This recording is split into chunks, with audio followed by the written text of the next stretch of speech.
Now, Rob, Yes, sir. I hear you don't like walks on the beach. No, I don't like walks with bees. That's what. Oh, now Completely different. I thought you didn't like gentle exfoliation of your feet as you walk, but no. Bees can complicate the matter. My wife is completely outdoorsy, and we're going on vacation the week after next, and she's like, "Oh, the first night we're going to stay in this cabin." I'm like, "Do they have Wi-Fi?" That's my first question. Like, it better have wireless. She's like, "Oh, it's right by this lake." I'm like, "Who cares? Does it have?" So I already looked online. They have cable and a few other things, so I'm good. I don't want to go do that. Off the internet. No, come on, leave me alone. No, mister, it's time for night-night. But Sharon, I got stuff to do. I gotta see my credit rating, and I gotta send an email to Nelson and check out Foley's vacation photos. You don't have to do all that now. You can do one more thing, and then it's bedtime. One more thing.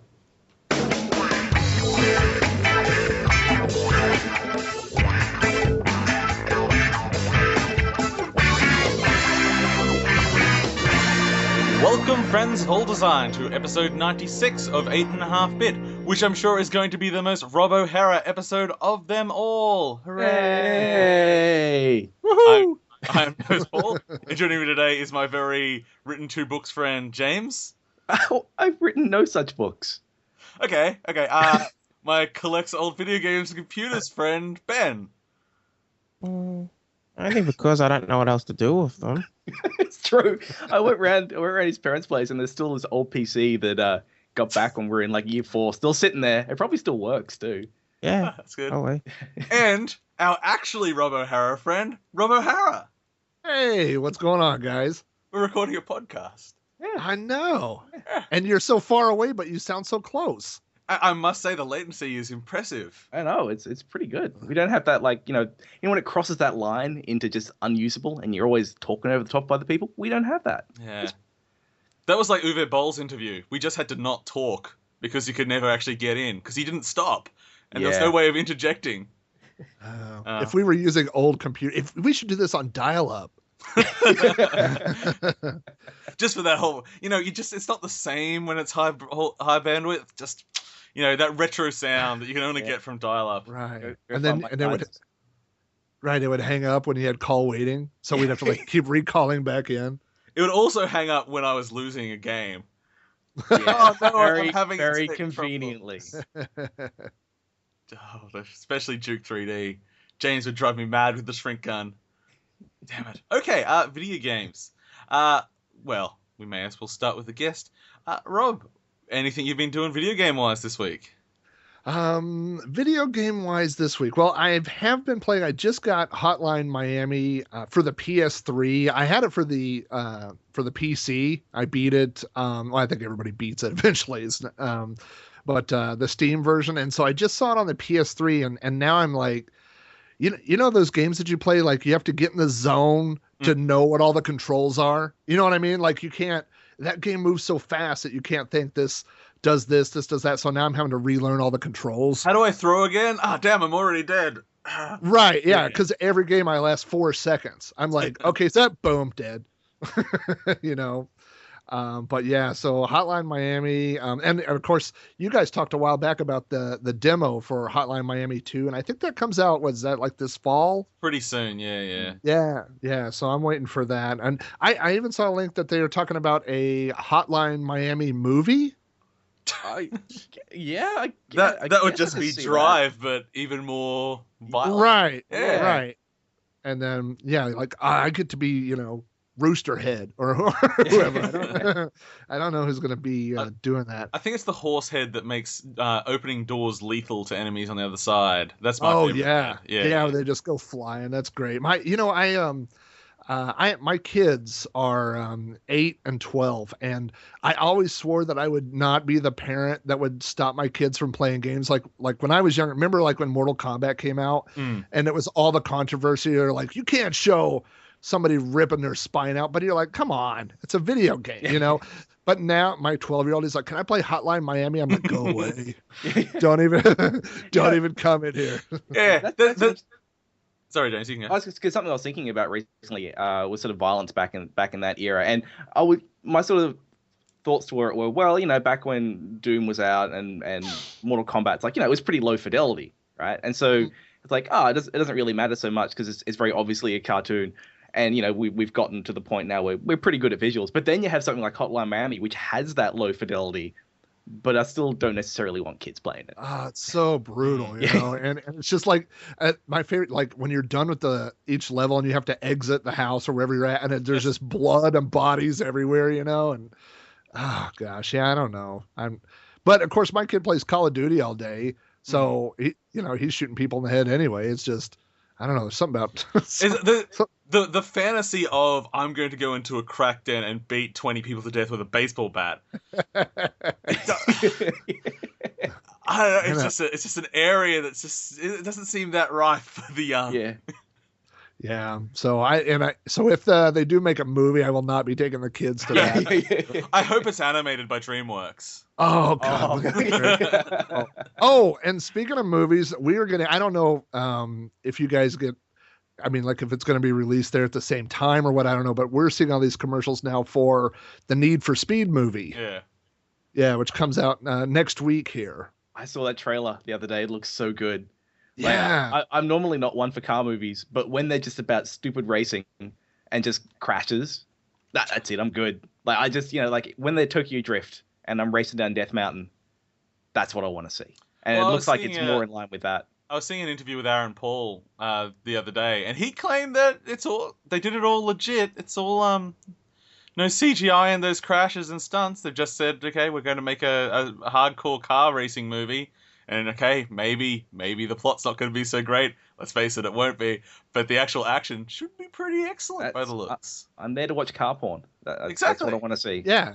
And it's the same thing with my car games. Like I remember when, I think it was when the first Gran Turismo came out, and I remember someone was telling me, well, you got to save up money so you can buy different springs to change your suspension. And I'm like, I don't want that. I want, I want Need for Speed. I want to race. I want to blow stuff up. I want to run people off the road. I want cops chasing me. I want to bash through, cop, barricades or whatever. That's what I want. So that's what I want in a, car-based movie or that's based on video games. I'm sure there's going to be a love interest. I'm sure there's going to be, some guy's got to redeem himself or whatever. But what I want to see is 120 cars smashed up. Yep, exactly.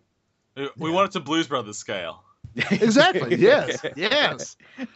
So yeah, those are two. Oh, and someone just sent me a trailer I saw online for the Mad Max game. Yeah. And I thought of you guys because it's Australia. It's a very accurate Australia right. as well. And it's like one of three things I know, like that, and we could talk about Kangaroo, the arcade game, later if you want. So that's all I got. But I did this Mad Max game. I mean, it looks like a big open world. It looks like, from what I saw, there's vehicular, like car combat. You guys talked about cell damage last week. So there's some of that. There's some just roaming around stuff. So I always like the Mad Max movies. So I'm looking forward to that. And it looks like it's going to get, I guess now we say last gen PS3 and PS4 release. So it's one of those cross-generational games, which... it seems to be it's not doing the new generation any favors. Because, everyone's just saying, oh, wow, what are the new games? Well, slightly less jaggy versions of the old games. Yeah. In some cases, not even that. But Mad Max is Avalanche, so Just Cause developers. And that's open world style design. They do that pretty well. But then at the same time, I think desert landscapes, they're most of the time, their most noticeable characteristics is that there's nothing there. And it's empty as far as I can see.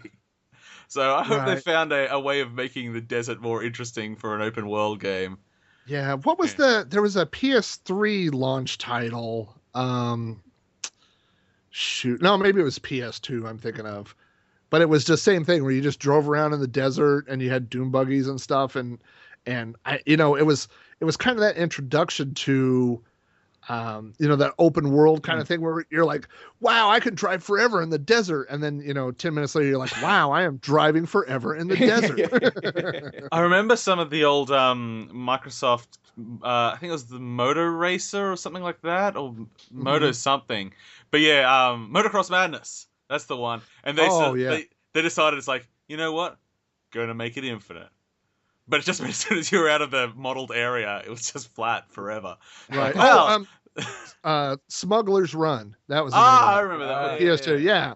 And it was Rockstar, so it was kind of, maybe they were testing the engine and stuff before they got into kind of the same game, but later on they put buildings in it and made it a little bit more interesting, right?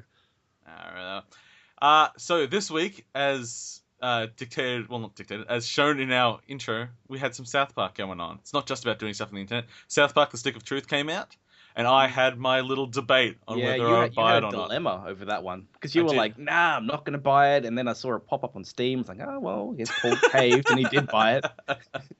So I justified myself buying South Park and the Stick of Truth, which I really wanted to play. I mean, we spoke to Fergus Erhardt for almost 2 years ago now. Oh, a long time ago now. Yeah. It's like, oh, it's finished. We're just waiting for the release date. And then THQ went under and Ubisoft bought it. And I really don't think they've done much to it in that year and a half plus since we spoke about it. But it's finally out. But it ended up getting censored in Australia. And I, as a rule, typically don't support censored products. So how did I justify it to myself?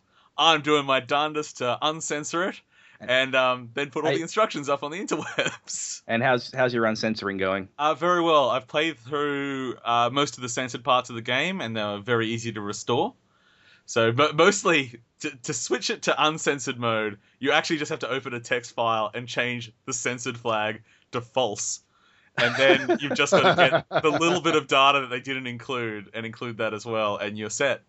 So very easy to deal with, but it's just getting that little bit of data which you still have to go to illegal sources for. So hopefully, is it entire missions that they censored, or is it just like language and stuff? It's very small parts. The first thing I ran into was a door that I could open because I was playing it uncensored, but I hadn't got the others. The actual material yet, so whenever I hit something uncensored, anything that's been censored, it tries to open it and then the screen just goes white, so then I have to go find the bit that I'm missing. So the first one was just opening a door in the town, because it opened one door and there was a woman masturbating.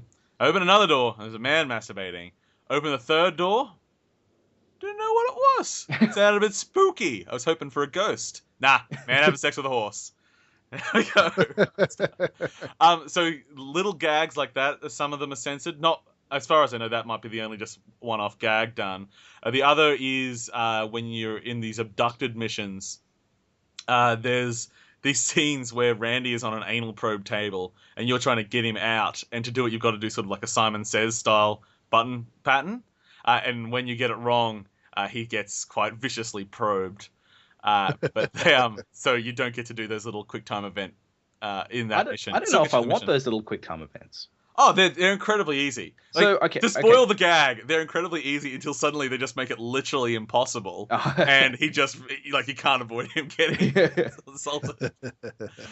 So what's the actual game? Okay, so the basic of it, I just say, do you like South Park?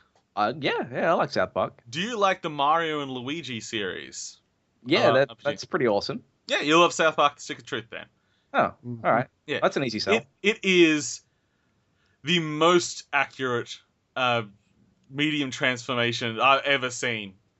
It looks just like the show, not just like assets. It's like every single shot looks like something could just be lifted out of the show, just with video game elements thrown in it as well. Lisa walked into the office and said, "That looks just like the show." That's the thing. It's kind of like one of the best looking video games of all time because it looks exactly like what it's supposed to be. There's nothing off. That's really fun. Other than that, it's relatively straightforward. You actually get to explore the whole town, which is fun. I spent most of the first couple of hours just walking around, finding things and doing side missions. That's really fun. The voice cast, it's all just Matt and Trey, so it's all the original voices. Everything's really well done. The presentation is top notch. They were pretty heavily involved, weren't they, through the whole process? Yeah, they were very heavily involved. And one of the things, I thought of this example. It's taken South Park and they've just done it with people that are knowledgeable about video games and just done the same thing, but just with that video game twist. So it touches a lot of the same elements from the show, so it's referencing, but also I kind of think that, they worked on this game for like 4 years, so they ended up just using a lot of the material in the show anyway. So it's things that are in the show, but it's done differently in a video game. So for instance, just one of the uses, the character Jimmy's there, and Jimmy's got that stutter where he really can't finish the word. And so as he starts stuttering, the game automatically brings up the little icon saying, hold this to skip.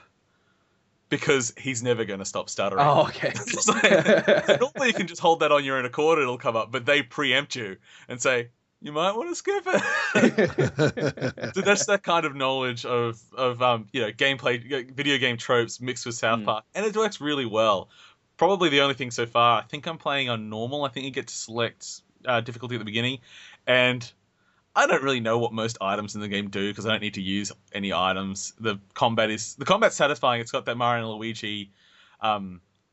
You're active in it, so you're trying to block and you're trying to do things. Yeah. But so it's JRPG, but you're sort of interacting with it, not totally turn-based. You're doing stuff between turns. Oh, style of thing. It's completely turn-based, but it's like the Mario and Luigi thing where, if someone attacks you, you can, if you block at the right moment, you can do it. So there's like, it's just buttons. It works really, really well. It's really fun. And just the presentation and the way everything's put together. A while ago, because I'm playing the Jew class. I didn't go mage or fighter. I went Jew, and one of my abilities is I can do a circumcision on people, scalpel, and that'll cut off their buffs. You just walk up to them, pull the scalpel out, it glints, and you hit attack as it glints, and then you just this little slice in front of them, and you don't see anything, but wow, what a powerful attack! Yeah, so far just incredibly enjoyable. It's one of those things that it could be a better RPG. But it couldn't be a better South Park game. Has there been any talk of a beta version? Because that seems to be the place I'd like to play it. Yeah, I'm sure it would work fine. I guess if they do a PS4 version and it becomes a beta version. Yeah, I guess. Yeah. But so far, really, really impressive game. I think I had a criticism or two I wanted to say, but I can't remember them now. It's really buggy when you try to play it uncensored when it's the censored version. Oh, yeah. When you get in there and screw with the files, you do sometimes hit problems. And there's the summons. So far I've got a Jesus summon, I've got a Mr. Slave, a Hanky, Mr. Hanky, I think another one. But you can use them once a day and not on boss fights, and they are just to call in Mr. Slave to come and shove your enemy up his ass. Oh my lord. It's sort of weird. The things that were censored actually don't seem that bad compared to some of the other stuff. But at the same time, all this stuff could just be on the TV show, no problem whatsoever. So when it comes to censorship of it, it's very strange. But I guess the Australian Censor Board has very specific things that they look for. Well, that's the thing, because that's we've lost a few things because of anal probing in recent times. We had the same thing with Saints Row 4. Right? It's just like. That's that, because what I haven't seen, because I'm not up to it yet, there's a abortion sequence in the game, and I haven't actually seen that listed in what's banned in Australia, so I'm not sure if that was just for Europe, and I'll have to see once I get up to it. But yeah, it's definitely the forced violation with an anal probe is not something that will ever get past the Australian board, no matter how ridiculous it's presented. Yeah. Right, and horse sex is right out, apparently. Yeah, right out. Let's move on for now. Ben, what have you been playing? I've just been playing a bit more Banished. It's any further Banished. thoughts? Well, it's just a bunch of ratios you've got to get right. You've got to get the number of the amount of food production for your populace, your amount of clothes production, your amount of firewood, and then you can't build too quickly. Too many houses, because then you get too many people and then they all die. It's just, yeah. So how often ratios do they and all balance. die for you? Sorry? How often do they all die for you? Never anymore. I only died the first few hours because I had to figure out what the ratios So were. you've effectively solved the game now. Well, I think so, but I don't know, maybe stuff will get thrown at me later in the game. I haven't built everything yet because it is a very slow progress when you play it slow and steady, so maybe when I get further along I'll get new tricks that I have to figure out. But yeah, I've got no. I'm not. That's not a criticism. Mm. It's just that's. I think it's actually a good way to go. So you have to sort of always think about. You're always balancing where you're allocating your population, what to work on, and it's a simple system. It works really well. So yeah, well done, Banished. Have you had any emergent stories come out of it? Have you been paying No. attention to your little people? Do they have stories? I thought that was one of the things people liked, was that you'd have these little, because everyone has a name, don't they? Yep, everyone's got a name, Yeah, and and an you age, and a just gender, have and they little form emergent family stories units. that come out of their little adventures, but you haven't really had much or paid much attention to that. I haven't even noticed where to look for that, so I'm Okay. not sure. Mm. Don't know. Would you recommend it? Yeah, I'd recommend people looked at it and have a think about if it's their thing. I definitely don't think it's for everyone. Mm. But if you're sort of into sort of like calmer city building games where you just sort of have to sort of balance, not the budget, but that sort of context, then yeah, you'll probably sort of get along pretty well with this one. Budget as in the sense of budgeting people rather than money. We're all just numbers to you, aren't we? Yeah. you monster. Okay, James, what have you been doing? Working. Lots of working. But I took some time this week to try and play a couple of things that aren't Final Fantasy 14, because that's really what I have the most. Like, I'll get home and I'm tired and all I want to do is hit buttons until things die on the couch. So that's where Final Fantasy 14 kind of scratches that itch. But I was just checking out the eShop last night and I saw the Weapon Shop de Masse was out, which we mentioned a couple of weeks ago. And that's the level 5. It's Cooking Mama for weapons in an RPG system is kind of what it is. And I haven't played a lot of it, maybe about an hour or so. And so far it's been really cool. The setup is really good. Like, the premise is that you're playing an RPG weapon shop that rents out weapons to the appropriate level character. So you can't, if a character comes in and they're level 1 and they ask for a really kick-ass sword, they won't give it to them. You got to be the right level for it. And so you forge these weapons, rent them out, and there's a bunch of these little mini games effectively to kind of manage the store. So there'll be things like to forge the weapon, it's basically a music game. So there'll be a song playing and there'll be a beat you have to tap. And so like it'll play once and then you. They should make you have to sing at the same time. no, they really. Living in the forge, beating the sword up. That'd be great. And so you kind of like you forge out the shape of it, so you get like a block of metal, and you got to tap in the right places. And yeah, it works all right. And the better you do, the better the weapon. You got to manage the heat, just a few different kinds of things. And then there's like a polishing mini game where you got to kind of rub it, and that'll get it back to where it is. I think what really sells it on me is just the kind of the context of it's very self-aware that you are running a shop for NPCs to come in. Like, some of the characters are actually just called like NPC1, and he comes in saying, it was actually just placeholder text, and they left it. He kind of is. Like, he sort of comes in and says, I was told I had to come in here and ask for an axe. Like he's been cast into this role, and he doesn't really know why he's there. And so it's very self-aware going all the way through it. When it starts up, it should just be in that case, instead of dialogue, it should just be like a. But I wouldn't be surprised if they do that kind of stuff. Yeah. Like when it starts up, it's like an old school terminal. And like, someone's typing run and then the game, and it like loads up this really old school kind of RPG. And so that's sort of how it introduces you to, it's a world where people are killing these things and someone's going to provide the weapons. And then when you rent the weapon to someone, you get like they call it grindcast, where you can read what the person's saying. So you kind of read about their adventure, because if they die, you don't get the weapon back. So you want to make sure that you give the right weapon to the right person.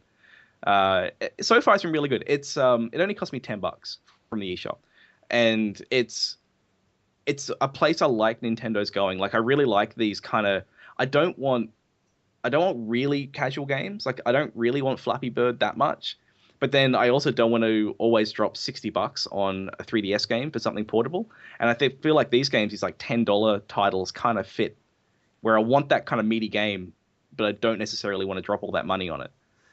So it kind of scratches that itch. Like, I don't know how long it is. I think these kind of level 5 games are like, I think they're like 3 to 4 hours. This one might be longer. I'm not sure. Yeah, I kind of expect that one will be longer just because of the nature of the gameplay. It can just keep going for a while. Yeah, you can just keep getting grinding on those weapons. But when you mentioned Flappy Bird, I was playing Flappy MMO this week. Oh. So I couldn't get on the sneeze for that stuff. You know what? they totally screwed up the movement in that game. They got it wrong. They I failed was- at Flappy Bird. I've been surprised at all the Flappy Bird clones, just how many get the movement wrong. It was a perfect storm. Yeah. Have you seen there's the browser? The browser bar Flappy Birds. No, that's it's like awesome. this version of Flappy Birds, which it's a bit of JavaScript which reloads the page to a different URL, and you actually play in the address bar at the top. There was a. I see. Nice. So they should do it as well. I don't know if you guys ever played it, but there was like a little, that's sort of old style roguelike style game, ASCII based, except it was played in the favicon. So up in the corner next to the URL, the little icon there, and you could play it in that. And I was like, Wow. I don't know what the point of this is, but sir, I am impressed. That was good. So good. Okay, so some things that happened this week. Weirdly, we're talking about 3D Realms 2 weeks in a row. Last week, they were getting sued by Gearbox because 3D Realms and Interceptor thought they could just make a Duke Nukem game without the rights to Duke Nukem. We still don't know what's going on with that. It's been complicated now because Interceptor, well, more the investment group behind them, but technically have now bought 3D Realms, a little game company that hasn't really shipped anything of any real note, that's mainly made up of old 3D Realms fans, now owns 3D Realms. It's really weird. Yes. It's really, really weird because it's not even. It's like they bought. It's like Apogee. It's like it was a brand of Apogee. It's or branch limited, of Apogee. I think. Yeah, Well, it's like well, Apogee that's the technical name Limited. of 3D Realms. Yeah. That's their It's like trading name. it's like they bought the brand and they want to, I don't know, like reinvent it. Well, we spoke about this it's- last week, I think, a bit, where there's still value in the 3D Realms name. For as much as as Duke gets crap these days, it's still a recognizable name. And it still gets well, I think we said the point last week, it's like the Uwe Boll thing, where it's like, all best intentions, you make something good, but people don't know your name. You make something crap that has a recognizable name, and it still does better. Yeah. So, there's value in that. There's certainly no value in Interceptor at the moment. No, so that was my question when I read this story: is the point of it to own the name to put on new properties, or is the point of it to get the Duke name or whatever? I hope the point of it is so they can launch a brand new first person Commander Keen. That's what I'm. Well, I'm hoping they're bringing that back. I think id actually owns Commander King these days. I heard people say, but from the point, I think it's using the name more as a publishing label. So things are going to be that, and they also get the publishing rights to some of the back catalog. Yeah, and they're being a bit cagey about exactly what it is. Like they didn't get Rise of the Triad. I think they did get Shadow Warrior. Yes, but they also said they have no intention to take it away from what. Yeah, because they seem to be doing a pretty good job with that. So I imagine they don't really mind like that just that one. doing its thing. If these guys want to take the 3D Realms brand and then try to bring back the kinds of games and the kind of experiences we had in the 90s when 3D Realms was doing good stuff, I'm not against that. Like if they're more of a publisher, which I think is one of the things I want to go for. Yeah, I think it can. It's always strange when like an old name is brought back to sell something new that really doesn't necessarily have all that much to do with the original. It's like how now we use Origin as EA's store. It's like, oh yeah, every time I load you up, I just remember the way that you bought and destroyed Origin. Good job, EA. Yeah, it's odd, and we're still trying to work out what it is because there was this expectation of them having all these licenses, and they weren't part of that anymore. It's like Blood, no, Blood's got nothing to do with 3D Realms. It's like, what else is there? Maybe the Balls of Steel pinball game. Maybe. I don't know. Yeah. Anyway, I think it's potentially interesting. Like I don't mind the idea of trying to capture the essence of what 3D Realms was, and you then... Batman. Oh yeah, that's right. That's That's new just Batman. Yeah, that's right. We'll move on. That's all right. We've had the reveal of the new Batman Arkham game, and this is Batman Arkham Knight. Now, at the moment, it's only CGI trailer and a little bit of discussion about it. The big difference that they're putting on this one is that there's going to be driving a Batmobile, a vehicle, and I actually don't care. What do you guys think about Arkham, but with a vehicle? Ben likes Batman. Yeah, I like Batman, but You want I'm the a bit Batmobile? over it as well. So Well, that's the thing. Arkham is becoming like one of the yearly series sort of for yeah, and it's a bit. It just doesn't feel right. I don't know if we need that much I think Batman. I think they seem to have more of a focus on Scarecrow in this one.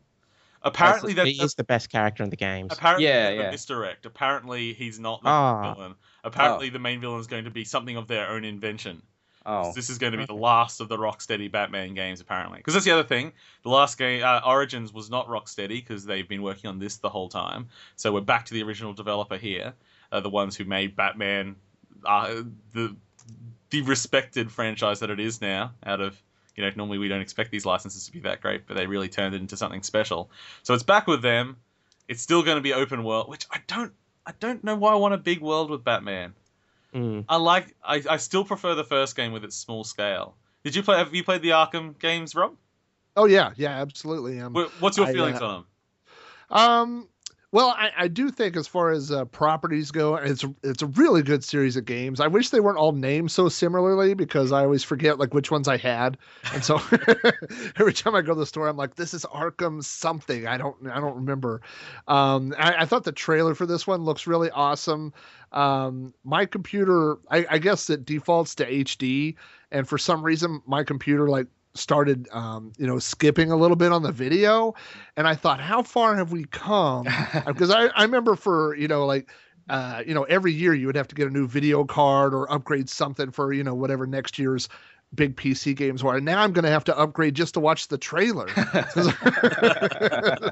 My computer is so bad, but no, it looks really cool. I think driving around in a Batmobile looks pretty awesome. I mean, in that trailer, it's going all around, but again, it just depends on how all that translates to gameplay and the big world. I mean, that sounds kind of fun, driving around and going. Maybe you have to go find crimes in progress or something in the Batmobile. Doing some races and stuff, or like chasing down people in the car. That could be really fun, and I do like to see something different to the series as well. Yeah, as long as it's not hokey, like you pull up and there's the Joker and the Penguin and everybody, and it's like a 4-player race, whoever gets first or whatever. I want like their custom mobiles, just like it's sort of wacky races sort of thing. Right. and Paul, you say you want like a smaller world. I mean, putting the car in and giving you a fast mode of transport effectively does that, really. Well, it can do. Yeah. It just matters how it's done. And I'm not going to pass any judgment at this point. It's just I'm not one of the people that hears it's going to be bigger. It's going to be twice as big as the last game. And my general feeling is like, why is it going to be bigger? Why can't it just be denser? Rob, you did get me thinking of like an Adam West style Batman game racing game or something. Yeah. right. Where you attack people with penguins and stuff. Yeah, that would be cool. I expect this to be on your list of next best ninja games next year. Yes. One of the things you mentioned, though, the computers not being, we have to upgrade to play a video now, just reminded me that the new Tex Murphy game, the Tesla Effect, they're doing it in 2K resolution. So all the FMV in that game is going to be 2K. It's like, we might have to upgrade. I actually have to. How old's my computer now? I want this thing to come on like 12 DVDs. Oh, they need to have like an old school version where I have to actually like swap the discs as I play. I don't know if I want to require multiple Blu-ray discs. Yeah, I don't know if I want to go to this area. I have to change discs, and I got to like take the disc out and get the cat. Remember those caddies? The caddies for the early CD-ROMs? Oh yeah, I show them to the kids at work sometimes. Those things are awesome. I had on my BBS. I had a 6-disc changer. Right, and it sounded like a tank every time you change discs, so I would go to sleep at night and people would call in to like browse through the file thing, and I'd be laying there and all of a sudden I'd hear ka-chonk, ka-chonk, ka-chonk, ka-chonk. And it would be going through each CD, and that thing probably weighed 20 pounds. It was this giant chunk of metal. Awesome. I think we'll get into the news attack now. So, James, I don't know. Pick a song, any song. Gundam style, news attack, do it. It's news attack. Because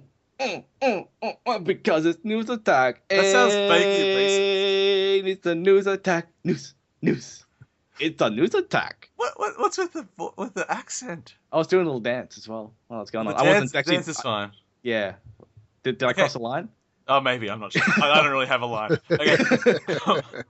First up, in a slightly convoluted little story, this week we've had the Titanfall developer, head of Respawn, which one? Vince Zampella, came out and posted on Twitter that there was going to be no season pass for Titanfall. Then PR came out and said, "Oh no, he meant online pass." And then he said, "Oh yeah, we might be open to the idea of having a season pass." One day later, season pass announced. Boo, I don't like season passes. They Yeah. make me sad. It's Just sell me the game. Don't sell me twice. don't sell me future content that I don't even know. I have the promise that'll be better value. Go away. Boo.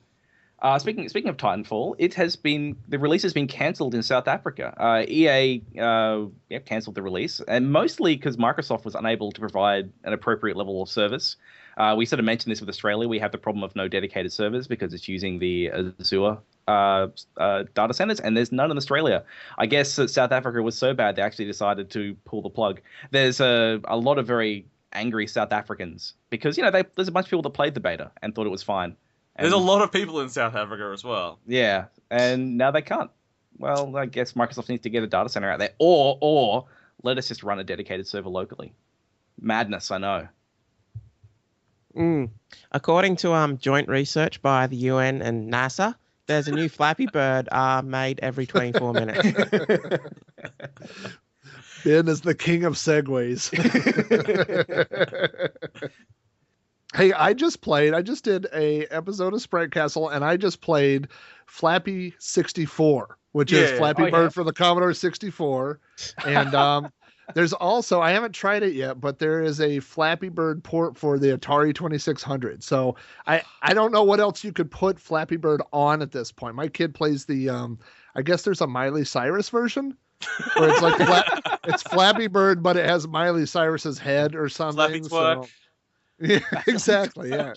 So I just, at some point, doesn't this have to end? I can't imagine any of them are making any money. It's ridiculous. Yeah. Oh, well, maybe whichever one gets to randomly be at the top makes a little bit of money. Anyway, moving on. I guess. Rob. Yes. Let's see. What do I got here? Oh, yeah. Jack Tretton stepped down from CEO of SCEA, which is I haven't been following this, so I didn't know if that was a surprise or not. I know obviously we've been following him ever since the old days from the original PlayStation or PlayStation 2. So I guess Sean Layden, who's COO, I guess he will become president now in April. So I didn't hear why he's stepping down. I don't know if it seems like PlayStation 4 is doing better than Xbox One and everything in the sales, so I don't know. As much as it says it's like something about when negotiating contracts they decided not to continue. So might just be a completely personal or in a business sort of thing that we might never find out why he's left. That's a pity. Jack was always good when he was up on E3 and stuff. I enjoyed the man. Anyway, use a Jack. OnLive, the remote streaming, the cloud game streaming solution is back. This time with Steam support. So one of the big problems that OnLive had previously was that not only did you have to pay a monthly subscription, you also had to buy the games. Now they've partnered with Steam, so there will be some of the games you own in Steam will show up also in your OnLive library. Not all of them yet. I think there's around 20 or so. So I think that's a really good move. I mean, I remember we commented a while ago that Steam should be, basically just buying OnLive and just, providing that service. But this is sort of like a nice middle ground where we can play some of our Steam games remotely. Yeah. Yep. So like pretty much every AAA game made these days, there's now apparently going to be a Last of Us movie. That'll definitely be made and be out within the next few decades. Okay, part of the reason why I think Rob was getting confused with his last news is that Ben accidentally deleted even more news than we realized before.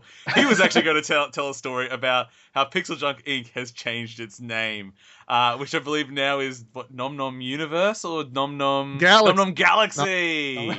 Yeah, and I am excited about that, and I was even more excited that Jack Tretton has something to do with Pixel Junk. I didn't know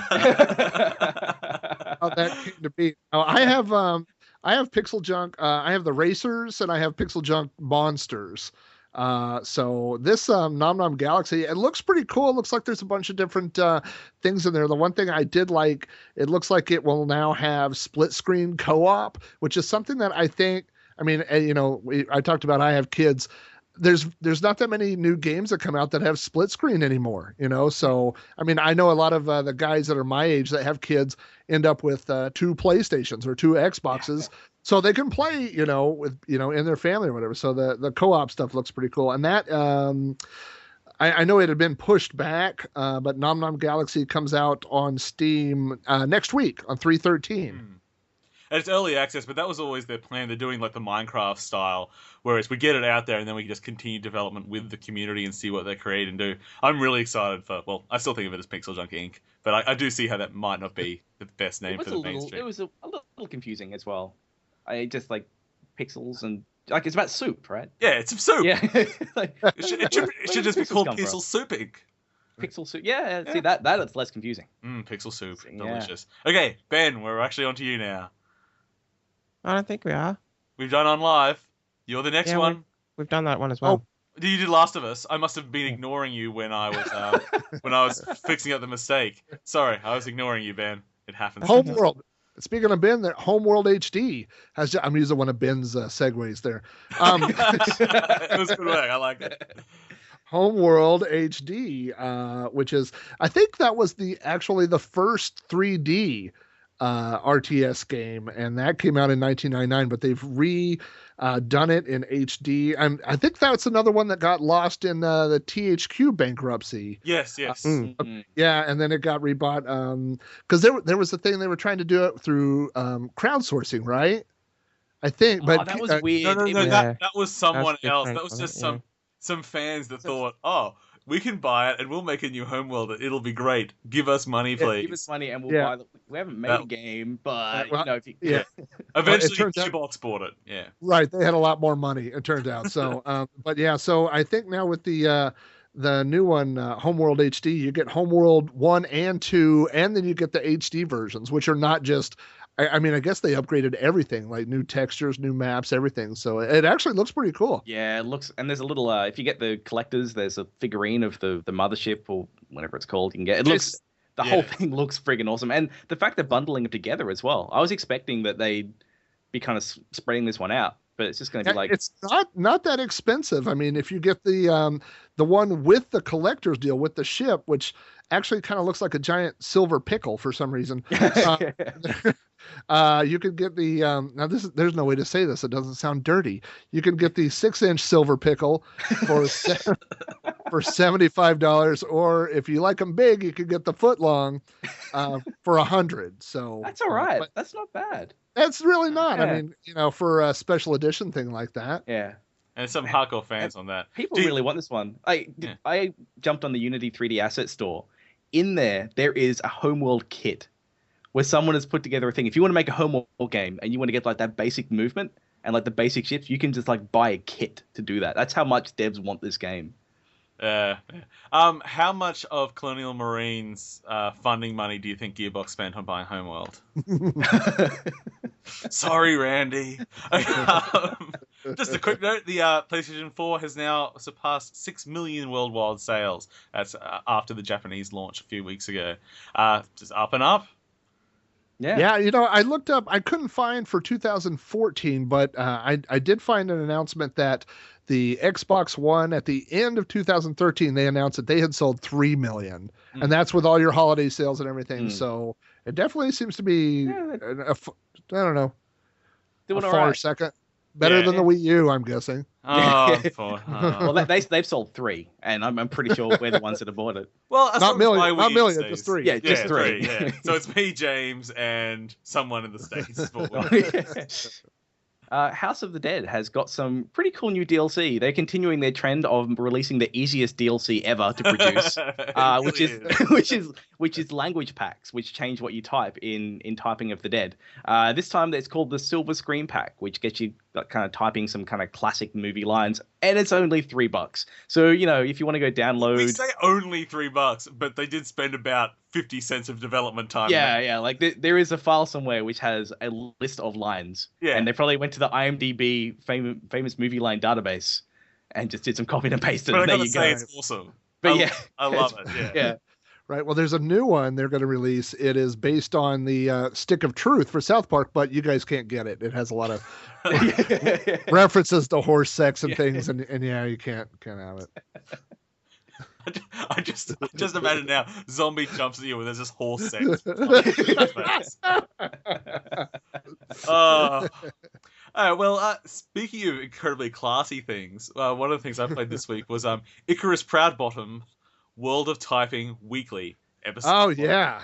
So if you Icarus Proudbottom, which I think the first game that came out with under the Icarus Proudbottom license was the Curse of the Chocolate Fountain, the one where you get cursed with eternal diarrhea that makes you fly through the sky, which is amazing. And then they came out with Icarus Proudbottom Teaches Typing, which was a hilarious typing tutor, which had like a really good story in it, and it really kept you going. Now what they've decided to do is turn it into a weekly series, which is something of like a Twin Peaks style murder mystery, but in a typing tutor.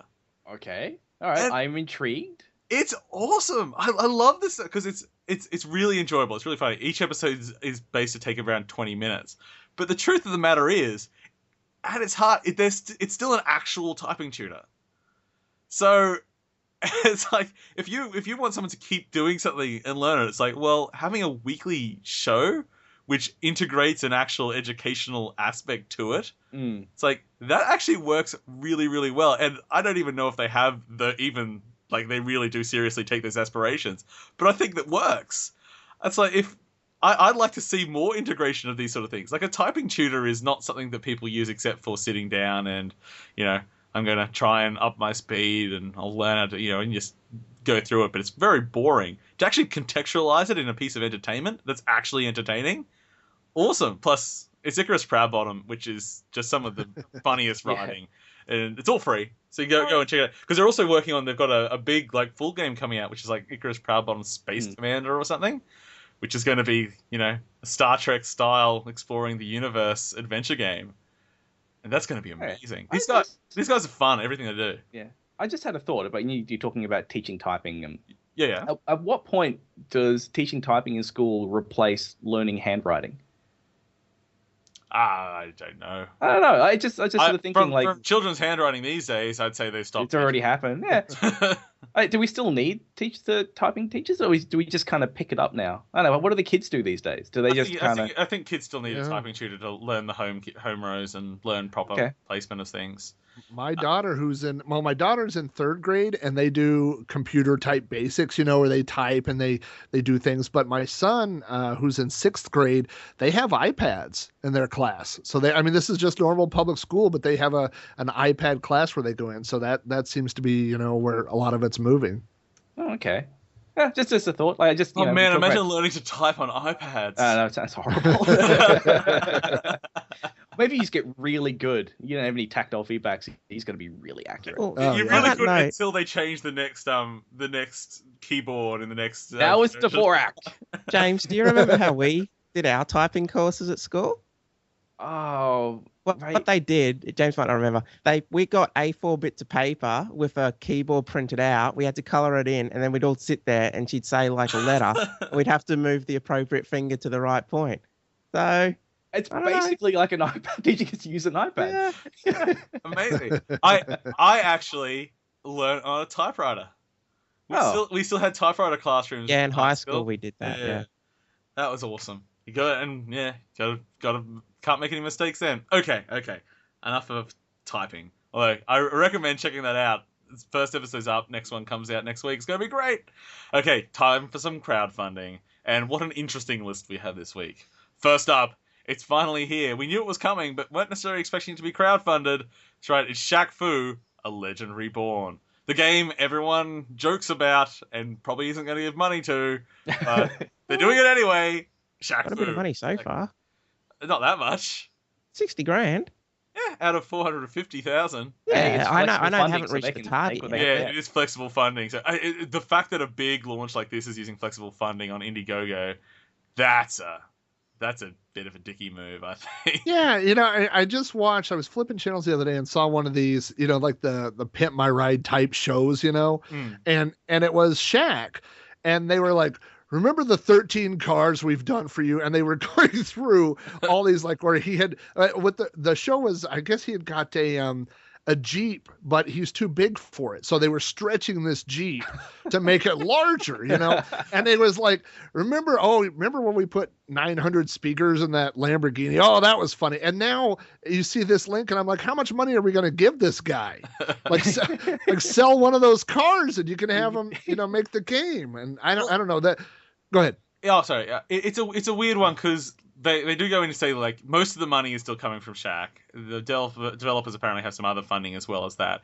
This money is apparently just they're gauging the public interest in the game, which I guess is a use of crowdfunding. Yeah, but... you do get that for Kickstarters. Like, some of them, it's less about the money and more kind of just doing a water test of an like an idea. advertising thing. Well, can't we just do Facebook likes instead? Yeah. Which is free? Yeah, it's a lot cheaper. Because I mean, like, admit it, the game teaser they have here, which I guess could be in engine, but it's certainly not in game. I think it looks awesome. It looks pretty much like a brawling version of Street Fighter 4 with like a really deformed Shaq as the main character, which I actually think looks really, really fun. But they don't really have any actual game to show off, so I'm not really going to pledge $15 unnecessary dollars to a game that I don't know yet. Yeah, I know. And the hard sell for me, go back to like what you were talking about for 3D Realms. 3D Realms is a known entity, you know what I mean? So like everybody was looking forward to the new Duke Nukem game, not because we knew it was going to be good or bad or whatever, but because of what the old one was. So what they've done here is they've taken one of the worst licenses ever and they're building on. So and the fact that they got $60,000 for people, I mean, I can't even think of another game like that where, they're like, oh, we're going to make the new, Superman Nintendo 64 sequel or something, the new ET game. And I just, I don't know why they would take of all the licenses, I mean, I guess it's a good gimmick, but. And the pitch is weird as well, because they mainly talk about how bad the previous game was. And they make a few jokes at the expense of the French, which was a bit weird. Yeah. And then they put Shaq in front of a camera, which I don't think. No, that's never good. Yeah, they don't put Shaq in front of a camera. You think he'd have more practice at this point? Right. That's one of his two worst places, in front of the camera and at the free throw line. So. I really I think the actual quality of what they're pushing out there, and the developers, they did work on Street Fighter. They have worked on a whole bunch of properties. It looks good, but we still don't really know what the game is, and it's just weird. Like, we all laugh, haha, yeah, Shaq-Fu, that would be awesome. I don't know how many people actually want to give it money, because it is Shaq-Fu. So, we'll see.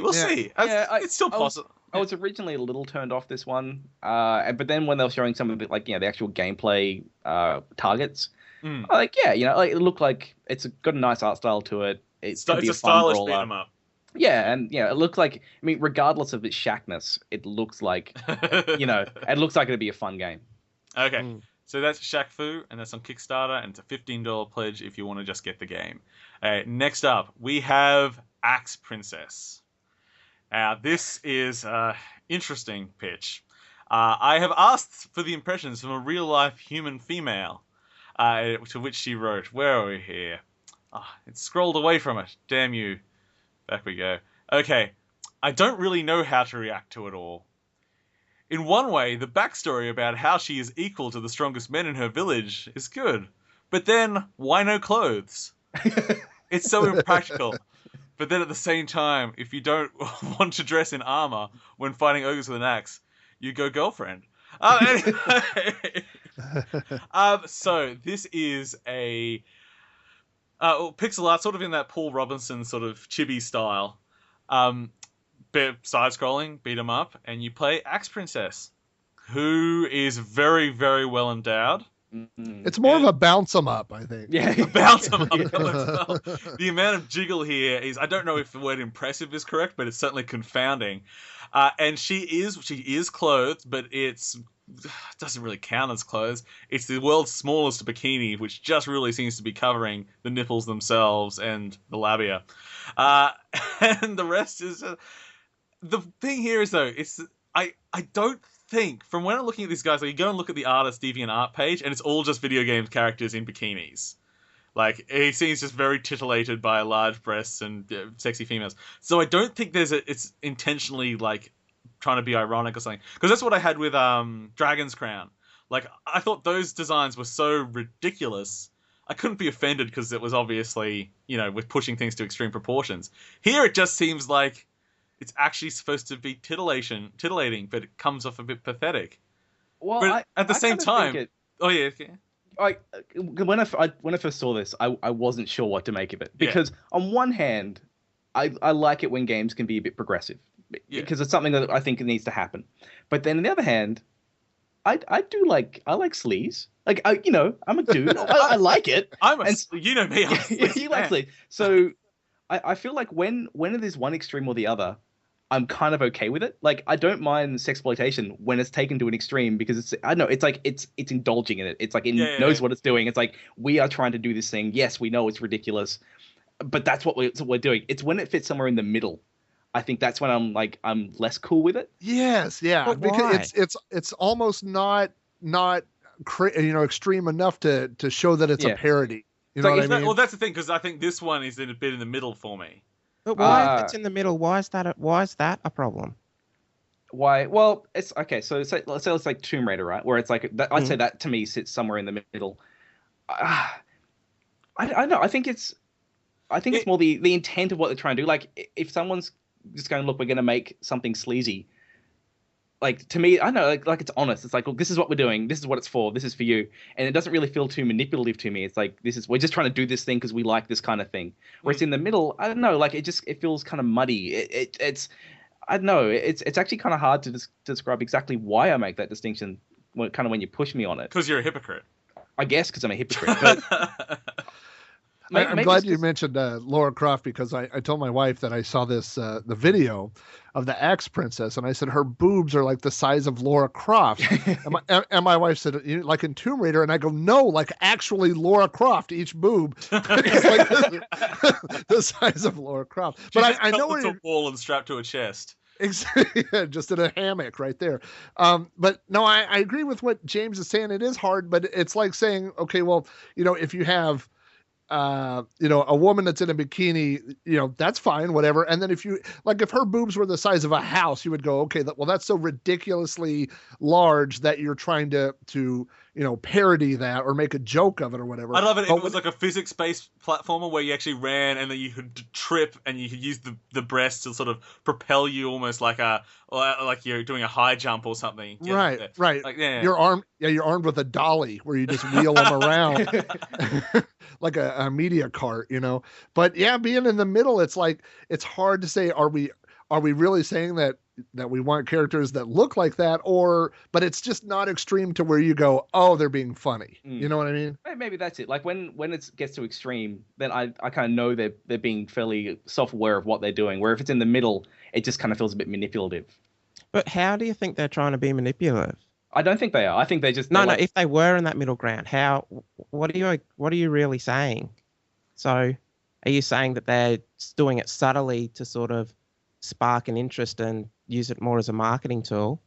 Well, here it's definitely being used as a marketing tool. It's like, here are some tits to the game. But the thing that I have a problem with here is that the rest of the game looks pretty damn good. The character designs are really inventive and fun. There's Muscle Shark. Oh, there's a muscly shark. It looks like a street shark. Do you remember Street Sharks? I just want to I just watched that Muscle Shark animation for so long. It just made me so happy. Yeah. So it doesn't quite fit in the rest of the universe they've created. Her design, it just seems like almost like, what's that on Onichiba or something games where it's like bikini girls fighting zombies in Japan. I find those a bit weird, but those are a bit ridiculous again. So, but anyway, enough with just like the slightly controversial element. Right. Okay, but let me ask you this real quick. If Axe Princess just looked like a normal girl, like the girl from Golden Axe or something, would any of us have heard of this game? Well, I would have, because I open all Kickstarters, but I'm the exception of the rule. But you know what I'm saying? I think you do something like that, and then it gets the attention. Just like the Shaq-Fu, I think because it's attached to Shaq, obviously it gets on the news, where if it was just a normal beat 'em up, nobody would hear about it. Yeah. And maybe these two should combine, and Axe Princess and Shaq-Fu go on an event. Well, I'd I watch think that that- movie. Yeah, I think that like actually comparing it to the Shaq game, like it's almost as equally over the top in terms of kind of character proportions, both Shaq and this. It's just one is boobs and the other is Shaq's epic chest. Because they've got a second playable character that they show halfway down, just another female, just as Jiggly, but at least her costume seems a bit more fantasy to fit in with the environment. Yeah. The first one's just red bikini. It's just weird. You know- But anyway, the actual game itself, it looks relatively standard as a beat 'em up, but some of the animation going on here, I'm not quite sure how all of it's going to work, but like there's a vertical slice which literally cuts another character in half and they peel. There was like a spell which ripped all the flesh off everyone. On the set. Like there's some really, really funky looking animations, and that can really sell a 2D game. Yeah, you look at like the stuff in Metal Slug. The Metal Slug games are good games, but we love them because of the animation and the character designs. So this is sort of the same thing. It's like some cool designs and some really good looking animation there as well. So I think it looks kind of fun. It's also, I think, the first Kickstarter I've seen that can justify its wallpaper pack.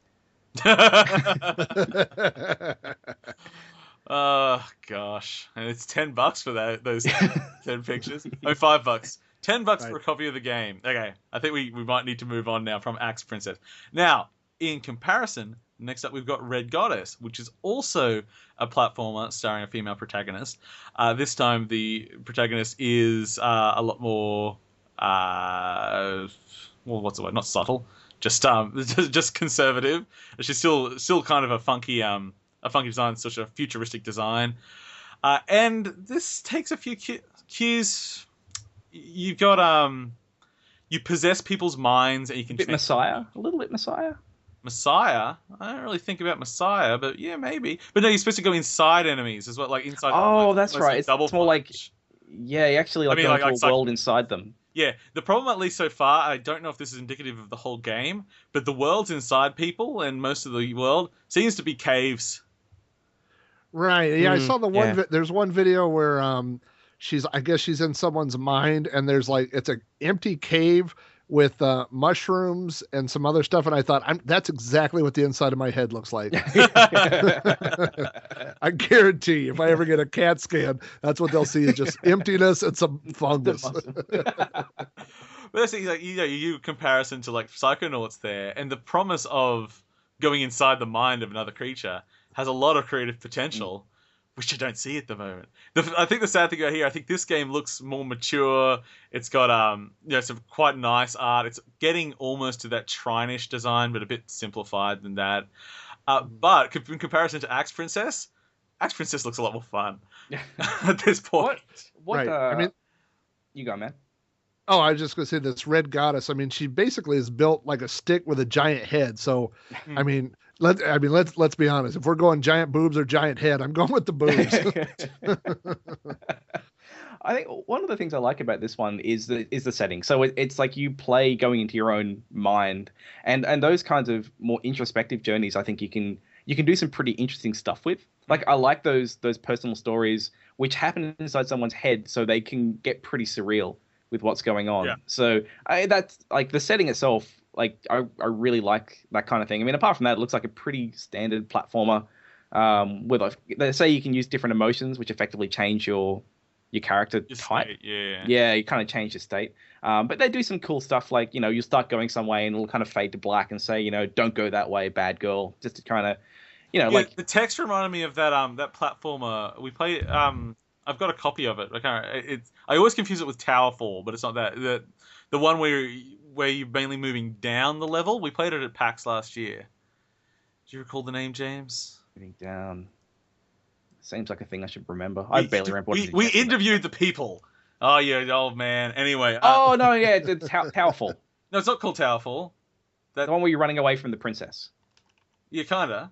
Yeah, I know the one you're talking about now. Yeah. It's got a very similar name to Towerfall, Yeah. which is like a Smash Bros. Style beat 'em up. Anyway, yeah. The use of text in that, where there's bits of you move through the level and a bit of text pops up and tells you and tries to add it, but I don't know, on its own. I need to see some actual imagination going on here. It'll show me something. Yeah, Caves I don't would like to excite see. me. Yeah, I like the idea of going into the head of an enemy, but it needs to be. Need to see something more. We need to have the Mungfish orphanage. The puppy orphanage. The puppy orphanage. Okay, so that is Red Goddess. It is on Kickstarter, and $10 will get you a copy of the game there. Next up, we have the Unearth Initiative. Now, this is a quirky little game. I really like the look of. It is sort of a strategy building survival game. You are dropped on a randomized planet, and you then have to build up a little colony and survive there. One of the little twists to this concept is that the people that are dropping there, well, basically the Earth's becoming overpopulated, and we decide to get rid of all the useless people. Basically, it's hitchhikers. It's basically hitchhikers. Yeah. So they've been sent out in kind of crappy spacecraft, and then you've got to help all the useless people build a little society on this new randomized world. That's basically the pitch here. Some of the building sort of reminds me a bit of like an Evil Genius thing, crossed with like a Harvest Moon farming and stuff like that. I think it looks like a fun little idea. What do you guys think? One of the mechanics in this I really loved was that dead colonies will populate future worlds. Yeah, so if you fail, then you come across someone else's kind of dead colony. Like that's really cool because you can have a little story that that unfolds, which is actually happened. So that was pretty cool. I really like the premise in it, like this having a city builder, but also having to deal with misfits. I haven't seen that in a city builder before, so that's pretty cool. Yeah, there was a lot of stuff in this one I liked. Yeah, the only thing that caught my attention is where it says that it's a single player game, at least for now. And everything I read about this, I mean, it seems like a multiplayer would change it drastically. Yeah. Because I mean, it looks like it's a type of game where you build your little thing and whatever. But if it's multiplayer, I don't know. I guess it depends what they mean by multiplayer. Like if they define multiplayer as we're going to pull in someone's dead planet, maybe that's enough for them to kind of tick that box. Yeah. Maybe having multiple colonies on a single planet, and then you can end up having to fight each other. I guess I think co-op would change it drastically, but maybe having multiple people on the same site would work. We'd have to see. Yeah. So I know Ben said earlier he was playing Banished. Ben, do you play like these type of games? Do you play a lot of them at the same time, or do you just play one for a while and then move on to the next one? I'm so time poor. I barely play one game at the same time. I love city builders. I really love the old Caesar series and Pharaoh series. They just blew my mind. But no overlap really happening at the moment. So I don't know if I'd have room for 2 city builders at the moment. I've got Banished now. That'll keep me good in city builders for a couple of years. I like to think that this would be a bit of a roguelike strategy building game where my rounds might last maybe an hour at most. It's like, done, I'm dead again. I'll try again tomorrow. Okay, so that's Unearth Initiative. That is on Kickstarter, and you can pick up the game for $15 at this point.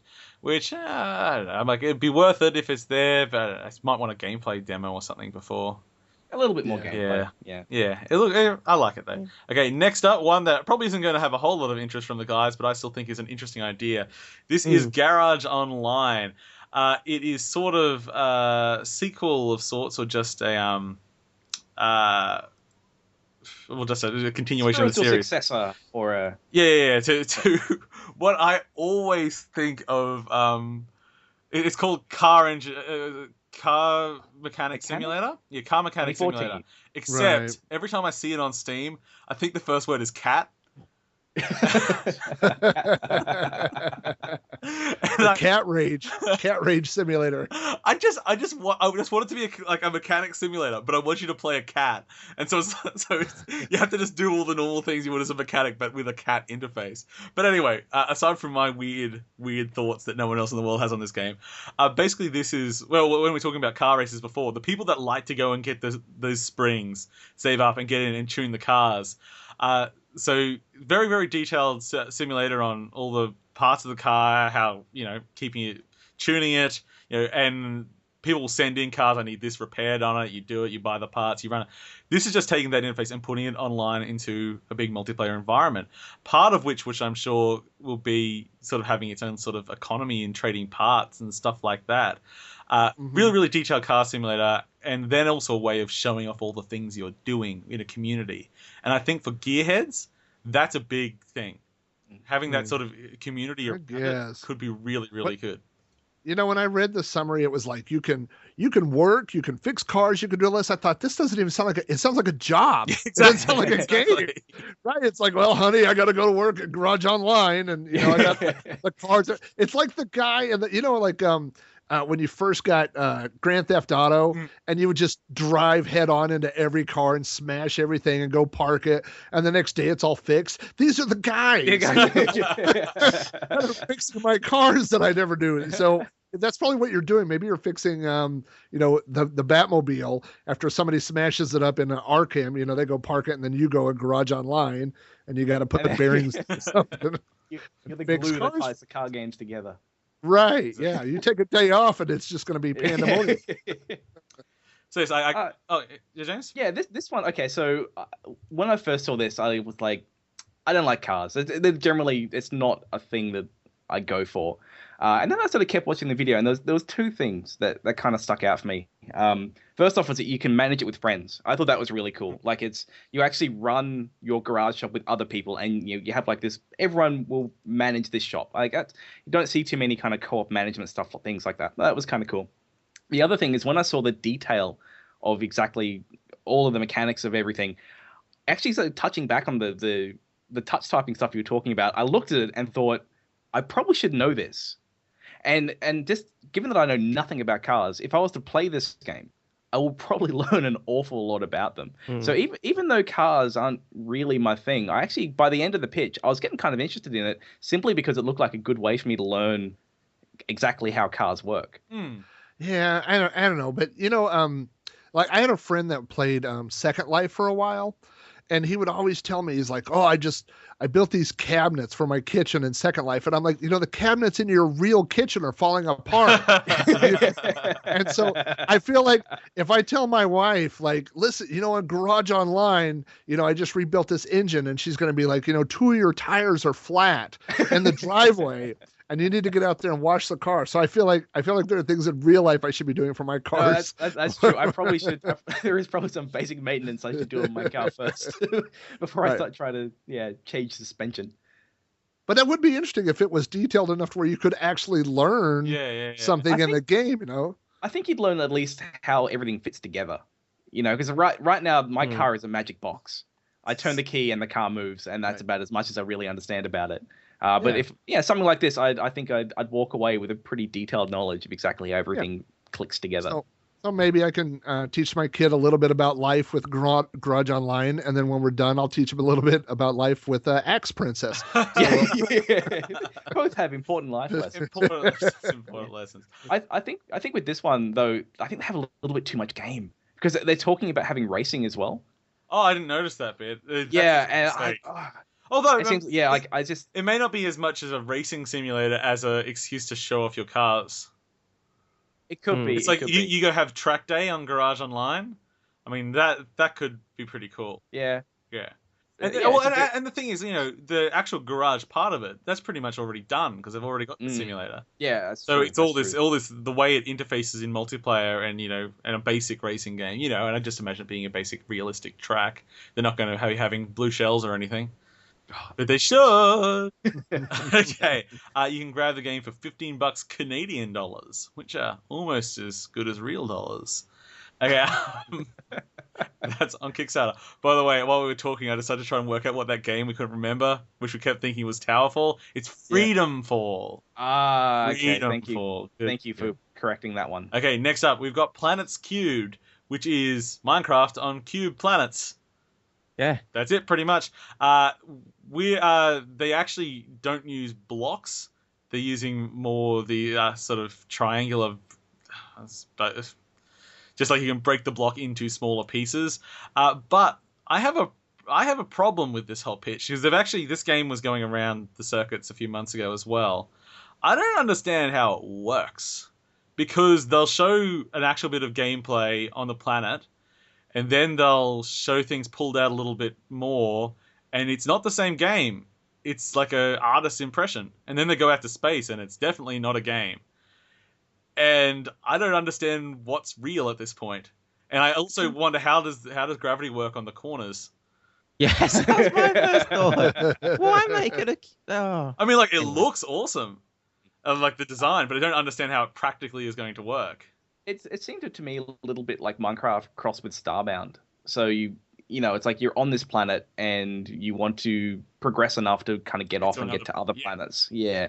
And on that planet they've got things like dungeons and things like that, and they've got NPCs you kind of build up along the way. Like it seemed like they've taken elements from those kind of crafty games and kind of remixed them. Is sort of the impression I had. It didn't look like it was doing anything particularly new, but it was sort of combining things in a way that we hadn't seen before. Well, it's things like they've got like building vehicles, which is especially land-based vehicles. That's a pretty big step to add into something like this. Yeah, that's true. And they look pretty good. Like because they're not using cubes, they're just sort of using more just different kinds of kind of polygons. I guess you do like smaller blocks of like prisons and stuff like that. I think the bottom line for something like this though is, can you get your friends to play it with you? Yeah. You know what I mean? Yes. Like, if you, I'm not saying Google Plus is better or worse than Facebook, whatever, but if you're, people go, oh, well, I like Google Plus better. Well, if you can't get any of your friends on it, it doesn't matter. You know what I mean? So if you've got all your friends are playing Minecraft and, this game, you say, oh, well, maybe I can build ships or whatever. But if you're sitting on a desert planet by yourself building ships, it ain't going to be much fun. It's not so much fun. Yeah. No, that's true. You really need to go where your friends are. Yeah, I also found further down the page there's a video that actually shows them in a real level, zooming out and getting out and showing the whole world and going to another world. So they actually do have that in the game. The main video just has these sort of pre-rendered things. Still doesn't answer my question on the corners. Yeah, like it actually, just expanding on the corner thing, when I watched through this, like, okay, I get it. Minecraft, they're all blocks, so it's blocks. This one, they've got a whole world, but they're not blocks. They're different shaped things, but then they've got the solar system, which is a square orbits. And I'm just like, why are you playing the square thing up when you yourself have moved away from the whole cubic world? It wasn't internally consistent. This pitch annoyed me. Right. Well, it looks like they're playing off of the Minecraft. So when you see these squares, it's Minecraft, but then they want to add more to it. So, but it seems like you can't have it both ways. Yeah, it's if they could somehow make their in-game look like their concept art, it would be amazing. The concept art does look. The concept art looks gorgeous. I love that. I even just come back and look at that sometimes. Like, can you make that game? Right, but like when I'm looking at this little there's a picture of a motorcycle that they've assembled. Yeah. Do you think you have to get all those little I want to do it like the Lego games where I just hold down a button and then it goes together. Well, that's all I want to do. I want to get all this stuff and just have it build a motorcycle, Well, what you actually didn't know is that inside this game there's Planet Cubed Vehicle Simulator, Mechanic Simulator, where you actually have to go in and tune all these things and right. So it sounds a bit negative on that. I just don't know about the game. Like, it looks cool. I just don't know myself. Pledges $15 if you want a copy of the game at this point, and that is on Kickstarter. Next up, Ashen Rift. We've got quite a lot today. I cut a few things out actually, and we've still got quite a lot. We're almost there. They're good. Now, Ashen Rift. This again, it's had a little bit of hype before. I've seen some gameplay of this before. It is a post-apocalyptic first-person horror game where you sort of think of it as like Fallout in a perpetual horror world, and you've got a dog companion continuing that Fallout theme. And that dog, I'm sure it's going to die at the end, and you're going to be sad. Maybe not. Who knows? I think of the FAQ. That's like the one question is, does Bounder die? Oh, is it? It does. Does Bounder die? Yeah. Why would I ever say? Not if you pledge enough. That's a stretch goal. For $100, right. $1 million stretch goal. Bounder lives. So it's an interesting looking world. There's this this event with the called the Rift, which you're trying to shut down, and it's caused most of the world to die, and people that remain have mutated into these things. But even the horrible creatures that were born from this world at this point are starving themselves. So they're horrible and like totally drained and sunken in and trying to get you. And the closer you get to the original event, the the larger and stronger these things will become again. It looks really interesting. So far, the gameplay that I've seen a while ago, and yeah, that was a few months ago, and it's still being worked on, was very, very simple and sort of came off as these sort of budget first-person shooters that you get. But at the same time, there's a very strong focus on narrative here. So if it's not if it's not the best shooter of all time, it still could be a really fun narrative to play through. It's almost like a Stalker style environment, but instead of an open world, it's a directed shooter. The world made me think maybe crossing the mist with the road. Oh yeah, yeah, sort of there. I think it's one guy as well. I'm pretty sure. That's doing all this. Yeah. I like that he wants to keep it short. Like he just wants to make this 3 to 5 hour really polished experience. And yeah, like for a guy who think he's mainly been an art guy and he's sort of just been learning Unity.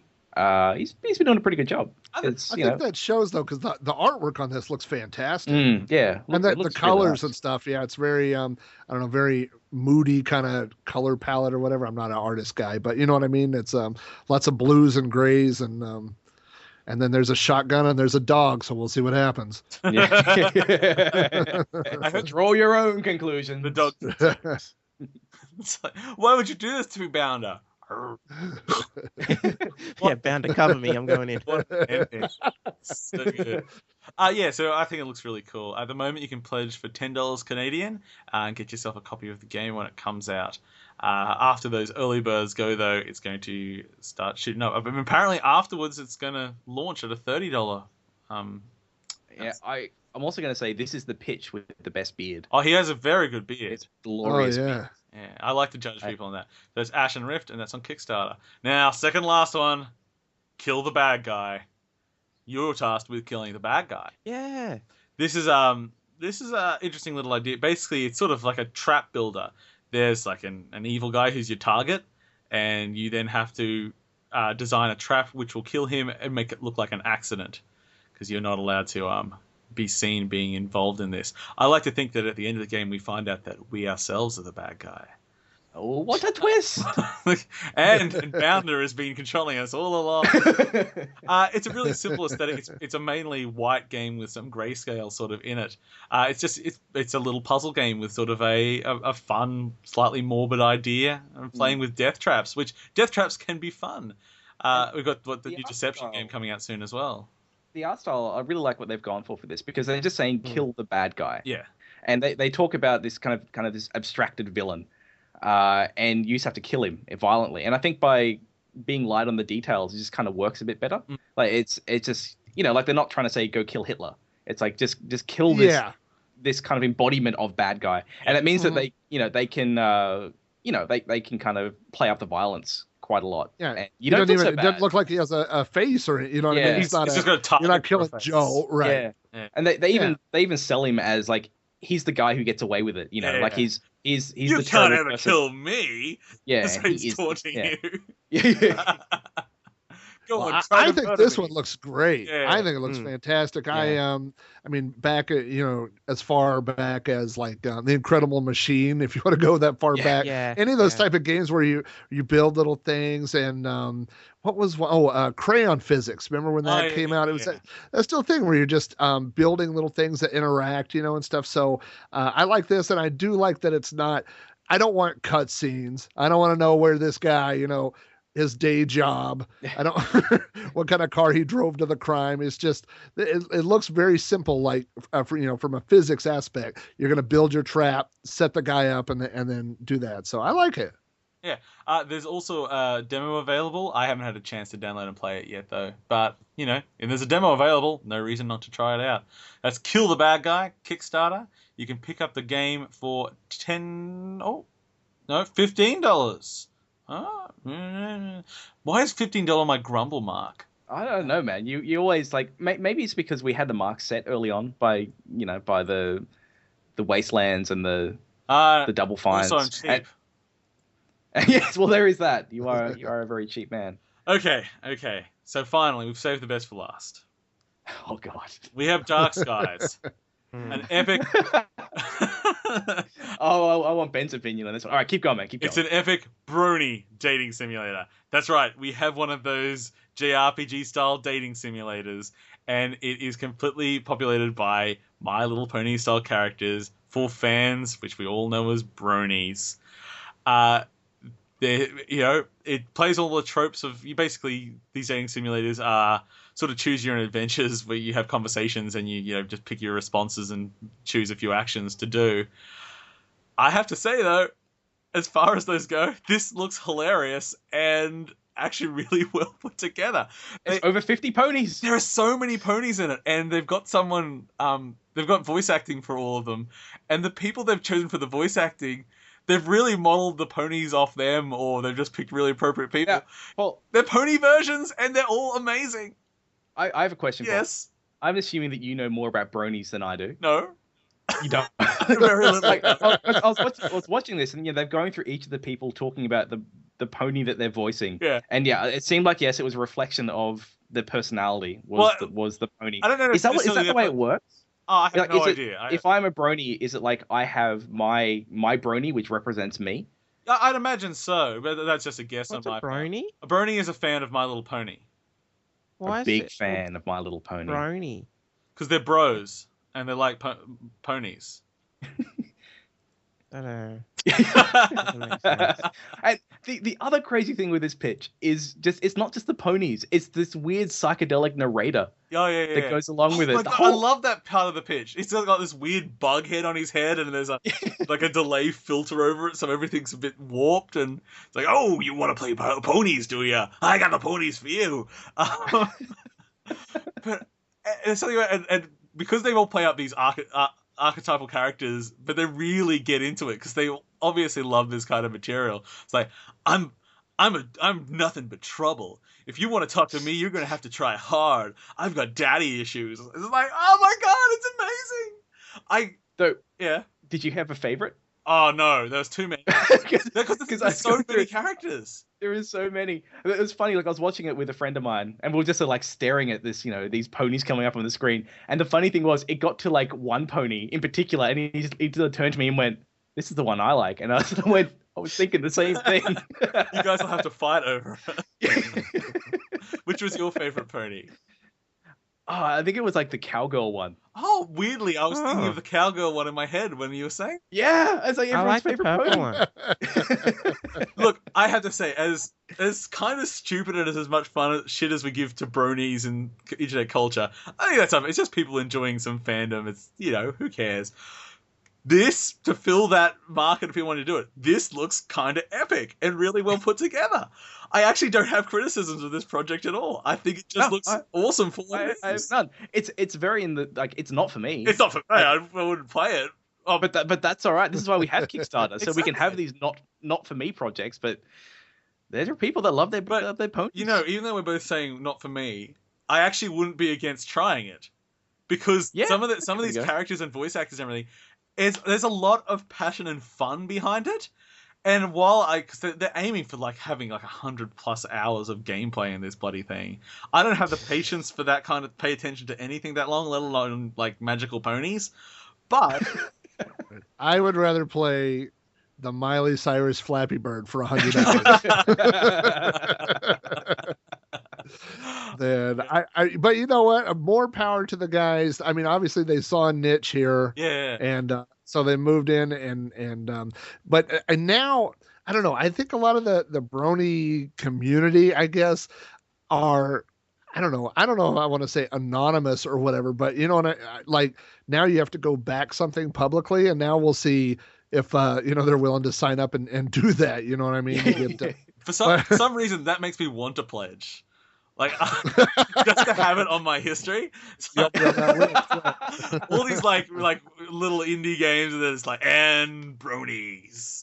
Oh, so good. Anyway, you can grab a copy of it at the pledge level of $10.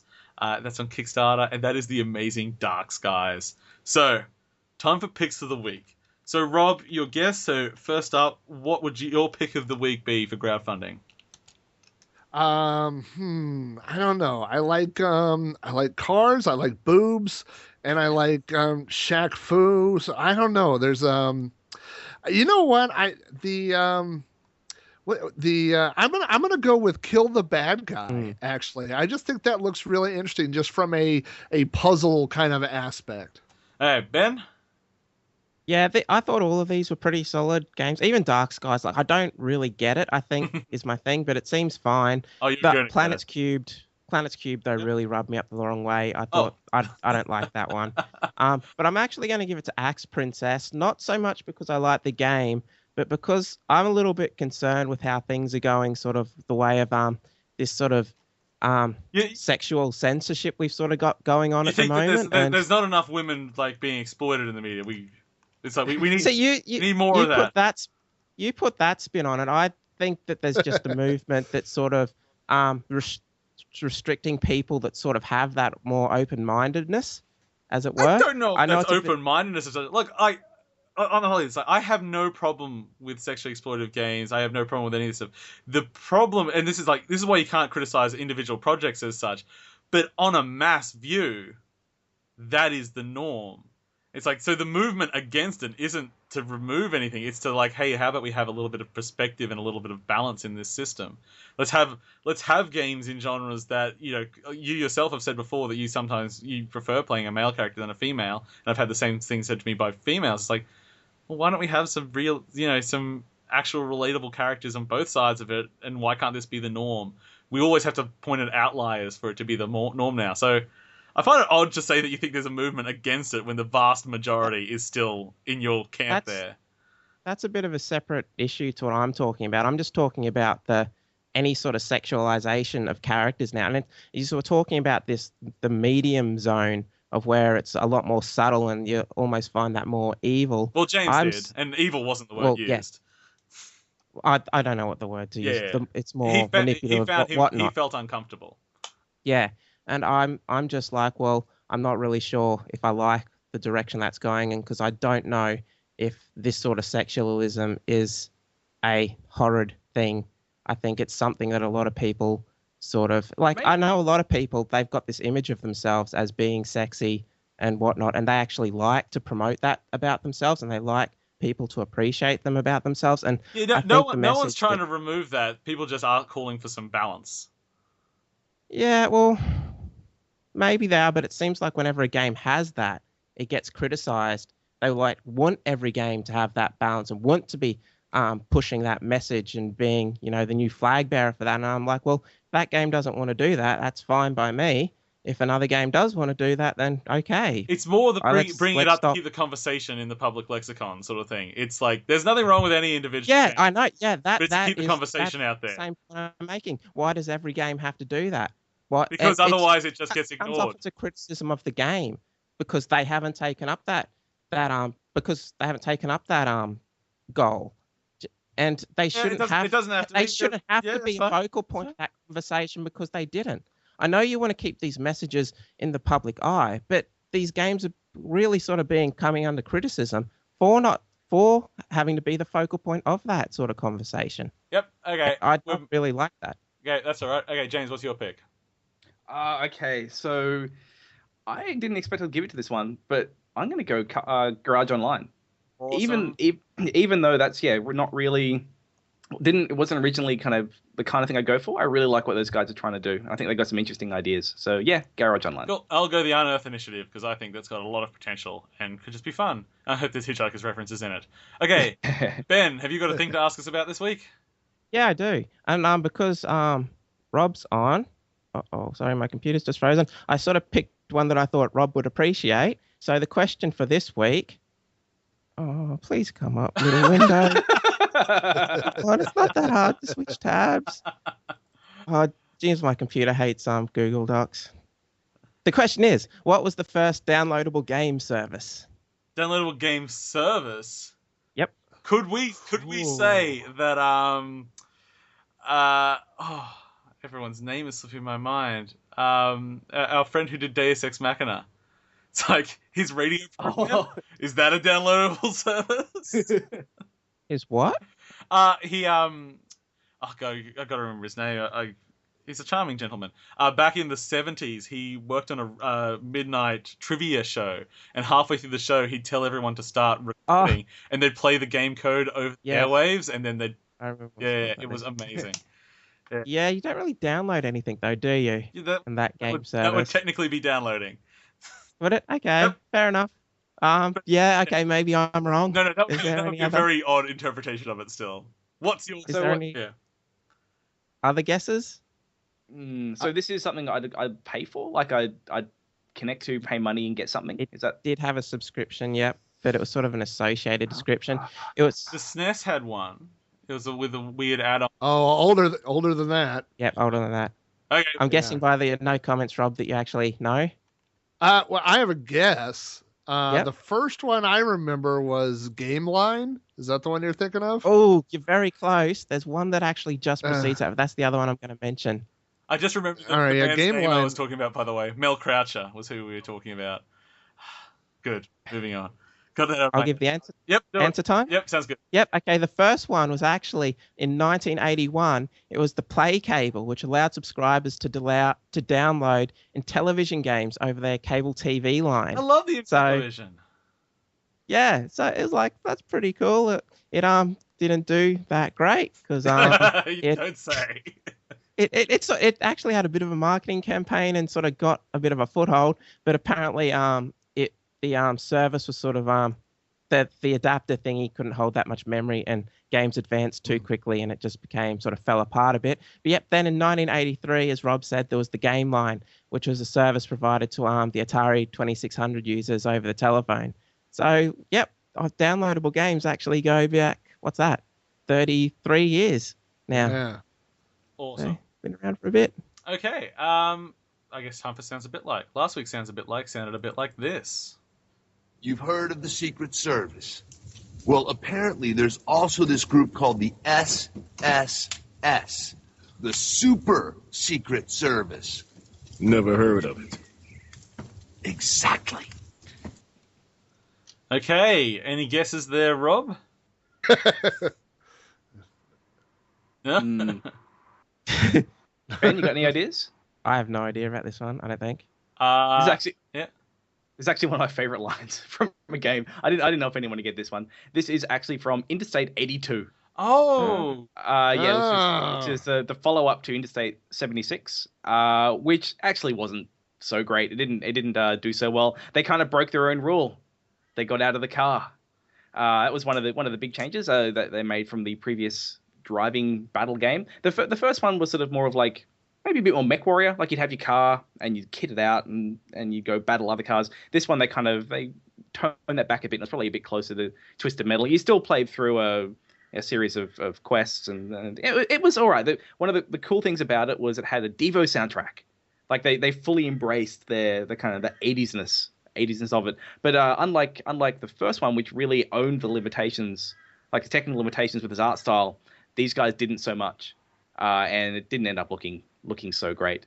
But it's still an alright game, like driving around and shooting stuff in the car. It's always fun. I love Interstate 76, and I must admit I did get lost on the sequel. I think a lot of people did. Okay, so this week sounds a bit like this. Installing. Please stand by. While you are waiting, please fill out your registration card and send it in.